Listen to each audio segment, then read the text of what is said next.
Division is a very, very divisive power. And the egoic self is primarily, in the end, interested in self-protection and advantage for itself. And some egos go about that very destructively, and some egos go about that in a less destructive way. So some egos are trying to sustain themselves through trying to sustain the world and have peace and happiness. And that's how the ego is hoping to sustain itself. And some egos are trying to sustain themselves through division, through war, violence, getting everything they can. And so we have these two polar opposite energies. And it seems like we're moving in the consciousness of humanity to this point of, to this sort of, here we're at the Omega Institute, this Omega point, this point where this cannot continue very long. I think we are actually at a point in time that's very unique, where in the past we've talked about things, humanity has talked about things that we say, well, we can't sustain this, and humanity can't sustain this, and it can't sustain this. And here we are, and it's very possible that in your and my lifespan, we will actually experience the fulfillment of literally not being able to sustain certain things. We will run out of energy, we will run out of environment, we have weapons of destruction that are so extreme that we can wipe ourselves out. It's very possible in the lifetime that we are living in that we could actually see a conclusion, that non-sustainability will actually happen, and we'll have to deal with that. And I think we've been evolving towards that for a very, very, very long time. And here we are. And so now we feel the pull of these opposites, these tensions, this division, very, very great. And so we see, as a result of that, the birth of extremity, extremes in all their forms. It's no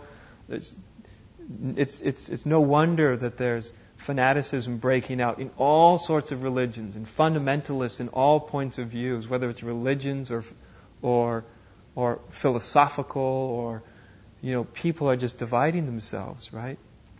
The people who want to save the world, the people who want to destroy each other, and they're all there. And it will be very interesting, I think, to see what happens. Because there's often at the points of no return, at the point of the most dramatic tensions in life and extremes, is the very place where dramatic change or transformation can happen. I don't think it's in any way guaranteed that change or transformation will happen. We don't know. But it's going to go one way or the other. And it's not going to be very long from right now before it goes one way or the other.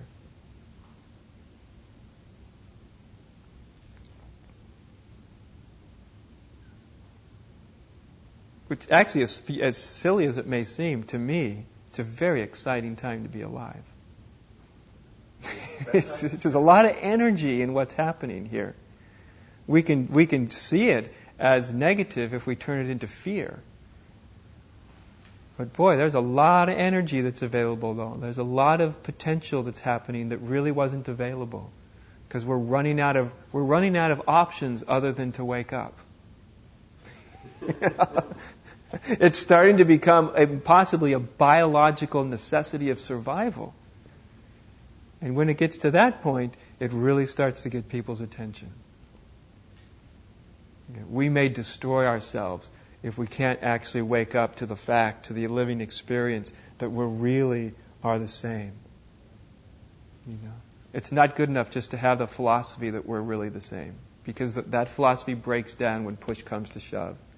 It has to be something that in each of us is actually real, that we actually feel it, and that we're actually connecting somewhere that's not in our ideas, respecting the fact that we're all different, but also we're all the same.